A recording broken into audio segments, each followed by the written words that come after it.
anytime, any day. Why not right now? Stop looking up to your boss and start being your own boss. Don't work for paychecks. Work for dreams with no regrets. This is Cracking the Entrepreneur Code. If you have the passion, we'll create the blueprint. Now, your host. You know him from his 7 tips to build the business you always wanted, and now you're about to hear a lot more. Jack H.M. Wong. Welcome to another episode of Cracking the Entrepreneur Code. I'm your host, Jack Wong, and I'm going to do this interview with Mr. Kenneth Chu, the author of Mother Industrialist, in 2 parts. Part 1 is very important, so I devote 1 part just to talk about the concept of having the right mindset. Many of you actually thought that in sales, it is important to learn and acquire the latest advanced skills. And you know what? This is not really that important. In fact, if you do not have the right mindset, no matter what skills you have learned, closing techniques that you have acquired, it will not work. Trust me, because I've been in sales for so long and know that successful people have a very different mindset or mind frame. So don't believe what I say. If you don't trust me, that's fine. I'm going to ask Kenneth to share with you his years of experience in sales, and you'll find that, oh my God, what he's saying to you is exactly what I've been telling you if you have been following this podcast show. So let's give our attention to Kenneth, and welcome to part 1 of my interview with Mr. Kenneth Chu. Okay, so we are into the live broadcast. So you see that we have got people who are watching this live, obviously. And who are the people on live? Obviously, this is myself. I'm your host, Jack Wong. And on my guest panel today, we have Kenneth Chu, also from Singapore, my good friend. And the reason is very simple, because I talk about sales and marketing all the time in this group. In this group you're watching right now, you have the benefit of learning from someone who actually managed to raise finance or raise capital. It's like when people ask me, like, where do I find the money for my businesses? I always said that while raising capital is a very important skill that you have, the reason why you do that is that how many of you would like to actually get people to invest in you so that you don't need to fork out your own money? And the problem is that a lot of people actually do not know how to do that. And like, there's no book talking about this where we can attend for courses. Like, I remember when I first signed up for one course in 2012, the teacher actually talked about the ability of raising capital. Sounds cool, but how do we do that? It's like, you want to hear from successful people who have already done that. I'm so glad that when I asked Kenneth, can you kindly share with us what you have done to approach the 100 people? And I'll ask Kenneth to share with us the story later on. Most importantly, this is going to be a very, very first time that Jack is doing a Be Live Facebook Live. Now, this is my first time, so if there's technology screw up, I'm not apologizing. I'll just tell you that I'm a student. Just like when I learn something new, I'm always learning how to make it better next time. So at this point, it sounds cool. It's like I want to make sure that people are okay. And you know what? So far, I have received some. I do not have a lot of comments, and maybe it's afternoon time. But when this show is going to put out to the whole world, we may receive a lot of different interesting engagement. Okay? So I'm going to start this recording. Actually, it has already started the recording, but I want to have a conversation with Kenneth. So just let you know who Kenneth is. Like, you have seen the introduction. When you come in to watch this, you kind of know why I'm doing this. Like, Kenneth is He's from Singapore. He has been doing sales for the last 10 years, and he has a very strong I would say that the advertising background. He has a very strong relationship with a big network, and I don't know how big his network is, but I know it's very big. And he has recently written a book called Mother Industrialist.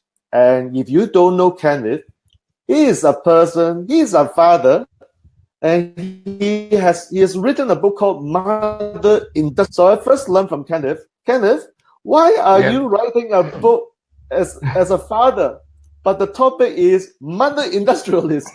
So before I ask you to talk about the main subject, I give you a time to explain and clarify to the whole world, what the heck is that mother industrialist? Why do you write that book?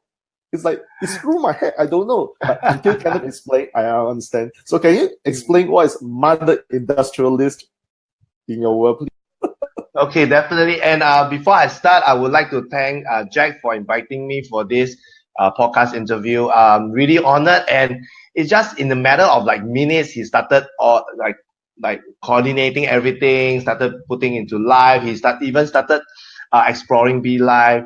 Everything happened so fast. It's like last week, and now we are on this live. I'm so glad that Jack, and in fact, the first time when I met Jack he may be very how should I put it? He's not someone that speak a lot, but you can see that he observe a lot and he do a lot of things. He basically put things into action, and I'm so glad that I'm able to, because I always wanted to share this part of the journey with because we have fellow authors, and in fact Jack is also one of the fellow authors from the same publisher, and I always wanted to share with a lot of fellow authors that why is how to get their funding in for their book, the production and publishing of the book. A lot of them, they wanted to find sponsor, to find advertisers. And before I move on to share what are the tips, maybe a short introduction. And Jack, you spot on, and that was that approach that me and our publisher wanted to. Because for a man to write a book about mothers, people will be thinking, why is a man writing a book about mothers? That is like the curiosity kills the cat. And once people will be curious, and recently I did a few talks, and the attendees that came, they are very curious, because they was be seeing the heading like mother industrialist, then they scroll all the way down to look at speaker's profile. Hey, why is a man writing about a book on mothers? Yes. So that is the thing. And whenever I do my talk, my opening will be, I guess all of you must be wondering, why is a man writing a book about mothers and talking about mothers creating business and all that? In fact, everything started about 9 years ago when I was working in a parenting magazine as an advertising sales executive. So the magazine that I'm working for is Motherhood Magazine. So the name Motherhood already explains everything. So the content of the magazine is all everything about motherhood. And and because for me, at the same time, I guess the timing was right. I was a new dad. My wife was pregnant, and I was becoming a new dad. So most of my clients, they tend to be mothers, and they are mothers who started their business because they want to spend more time with their children. And I was so honored because as a new dad, I know nothing about it, and I gained a lot of parenting tips from my mompreneurs. I call them mompreneurs because they are mothers and entrepreneurs at the same time. And a lot of them gave me a lot of tips. Other than tips, because they do businesses, I have clients who sell diapers, milk powders, toys, strollers. In fact, for me, I was really lucky. Some that I have a lot of diaper samples, milk samples. Basically, a lot of my baby products were at either complimentary or at great discount, or maybe staff purchase. So I was really lucky as a new dad, being blessed by all my mompreneurs with all their products. At the same time, because for me as a new dad, I do not have someone, or maybe my parents, to really share with me about the parenting style. Because for us Asian, our parents hardly share like, okay, how to be a parent and what are the steps. They hardly guide us. They just go by the flow. So for us as new parents, especially in this era where information is all around, where is the best place for the information? And I was lucky I'm in the place where content is there. Because for a magazine to be out, you need to have credible sources. You need to have specialists coming in, professional coming in to really interview them and put all this content onto magazine. It's unlike internet. Anybody can write anything, can share their opinion, but it may or may not be true. It may not be verified, justified, whatever. So I was very lucky that I was in that environment, but it's quite a weird entity, I would say, because for a man to really talk to a client like to my clients, most of them are mothers, most of them are women. I'll be talking about, do you know that there's a pre and postnatal topic that we're going to talk about, and in that we will talk about hormonal changes, we'll talk about breastfeeding, we'll talk about this and that. So for me to approach the mothers also quite weird, but because of all the content that I have, and they know that I'm coming from the magazine, and that's where I'm able to break the ice. And because I'm also a new dad, so it made me very vulnerable to them, because people love to share that, they are like expert, like I'm a parent, I can share with a young parent what is my parenting stuff. So people love that. And I would say my relationship with the mompreneurs group over the years, and until now we are friends on Facebook, and thanks to Facebook we watch each other's children grew up over the years. And so that was 9 years ago. And now, in this course of 9 years, I've been in media sales and marketing. For the past 9 years, was with our local TV station, was selling TV airtime. And after that, our TV station integrated the whole sales. And that's where we were selling radio, we were selling newspaper, we were selling outdoor advertisement and all that. So going back to how do I reach out, because for me, when I met our publisher and attended the bootcamp, everything makes sense to me, because I was from advertising sales. I was selling advertisement for my ex-company's magazine. And I was thinking, okay, so in that case, if I do the same for my book, I will be helping myself to get advertisement in for my own book. So I've already done it before. It's possible. So to me, it makes total sense. But to a lot of people, there's a lot of resistance about approaching people to ask for the ads. So that's where I guess why Jack invited me for this podcast and this interview is to share with all of you how did I approach the 100 prospect, I would say prospect or potential clients or potential advertisers. So should I continue? Well, just give the reader some of the context so that it makes a lot of sense. Yeah. The publisher that we talk about is actually a very well-established publisher. And the program whereby we have registered to ultimately publish our book is not a cheap program. We talk about easily 5 digits.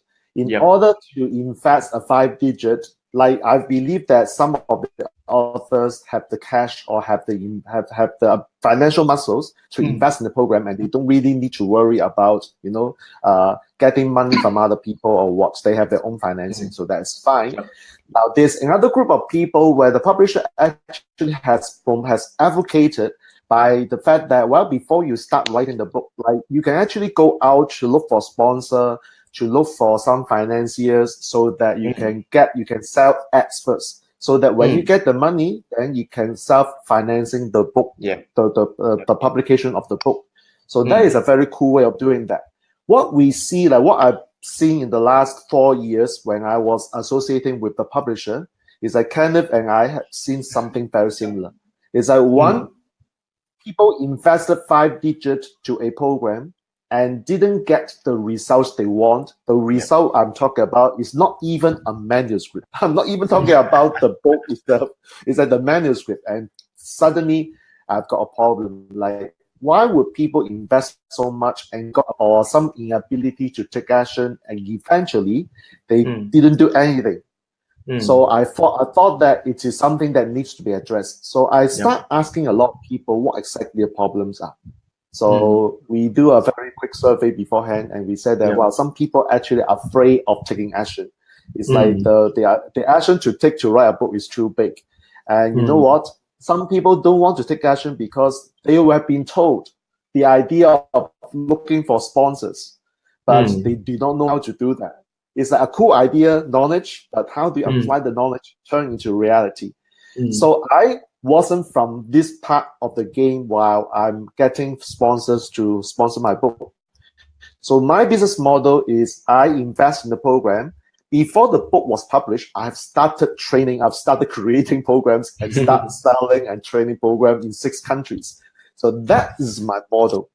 So I wouldn't be able to explain to the audiences like, oh, to finance the book cost or the publication of the book, you can actually sell at, because I can give you all the theory, but I haven't done it.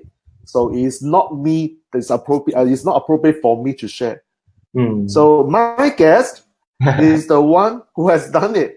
So how many of you would love to learn from the person who has already done it? And he told me, oh, I have fully funded my book. The 5D is all is 100% funded. Then I quickly said, oh, this is a very good example of raising capital. So from my perspective, it's all about raising capital. From his perspective, from Kenneth's perspective, is of course the success of getting these sponsors saying yes to him. So it's kind of like seeing the elephant from different angle. It's the same thing. So that's the reason why I told Kenneth, would you like to have an interview with me so that you can quickly share the lesson? And that was only last week, really. It was last week we talked about this idea at 4 o'clock. Facebook Live was set up at 4:58. In 58 minutes time, it's all done. And then B Live, I quickly set up the B Live broadcasting, making sure the technology is okay. So in just a snapshot of like 4 or 5 days, this idea became, and that's the reason why you're watching it. So that is what we did in the last few days. So Kenneth, now is the story. What did you do to get these sponsors to say yes to you? I will give you some ideas of how you can frame it so that people can understand. Like first of all, from a mindset perspective, what has gone through your mind so that you have no fear of going to talk to the sponsor, because a lot of people are so afraid of doing that. Like I confess that I'm the one too. I don't like to talk to strangers. Number two is like, what are the steps involved to get to the sponsor's door? And of course, the final step is that how did you close the sponsor? So that would be the sequence that I'm looking forward to hear. Okay. So over to you. Okay. So I like the breakdown because Jack mentioned the first part, which is the mindset.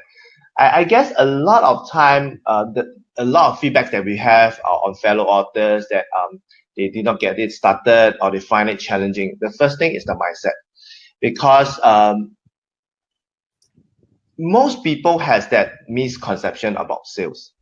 Number one, the misconception about sales, selling something. They feel that selling is like begging someone to give something. But what if today I have this Ferrari sports car, and I ask you, okay, this car, it used to be $1 million, but now with $10,000, you are able to get this at all the performance. Would you want to get that? A lot of people will be skeptical. Hey, are you sure that I'm getting this Ferrari sports car for $10,000 where it costs $1 million? People don't believe it. So that is that skepticism. Definitely you can be skeptical. But the problem is, what is the risk? Do you believe that this car, in fact, if even I put the car in front of you, I say that this car key is for you, just bring me $10,000 and this car will be yours. But a lot of people will be still skeptical, which is why the majority of people who go into the program is not succeeding. And people who are, like for Jack already take the leap of faith. Definitely there's a lot of challenge, but his mindset is the number one, because regardless whatever happened, he will make it. He will get the book out no matter what, because he believes in that. The posture is there. His mindset is saying, I'm going to get this out, because it's not about getting the book. It's not about writing the book. It's about getting the book out so that I will be maybe an author, so that I have a message that I want to share it out with people. So it's that posture and also the mindset, basically. And also the first thing is, do you have something that is so valuable to offer? Do you believe in yourself first? The belief is very important. The mindset, the number one first thing. In the first place, when you engage into when you join the program itself, it already shows that you have that desire. You have that you believe that you have something to offer. But that belief is something that you feel that you are not up to it, because you don't believe in yourself. A lot of them, they don't believe in themselves.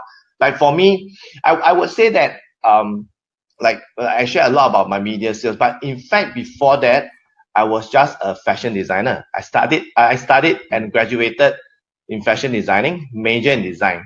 And why would a fashion designer become a media salesperson? Because I believe that I could, although a lot of people don't believe I could, but I keep on going because the point of time where I was as a fashion designer, because fashion designing does not pay well really in Singapore. So, and at that point of time, I was married. I wanted more income to provide for the family. Mm-hmm.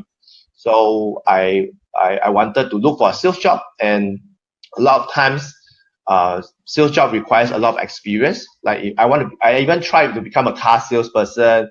I even wanted to become any kinds of a real estate agent. But all that stuff is you need experience and a lot of tests that I'm someone who don't really study.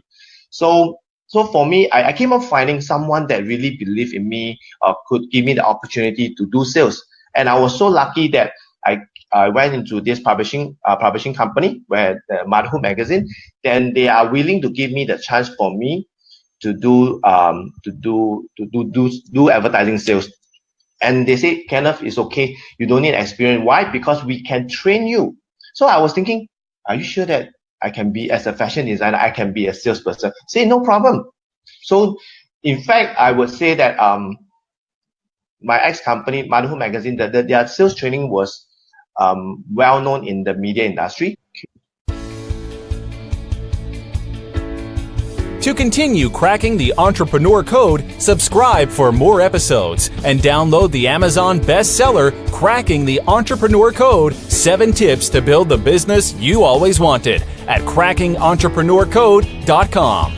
Learn more about author and host Jack H.M. Wong and book your 30-minute discovery session to overcome any professional challenge at jackhmwong.com/apply.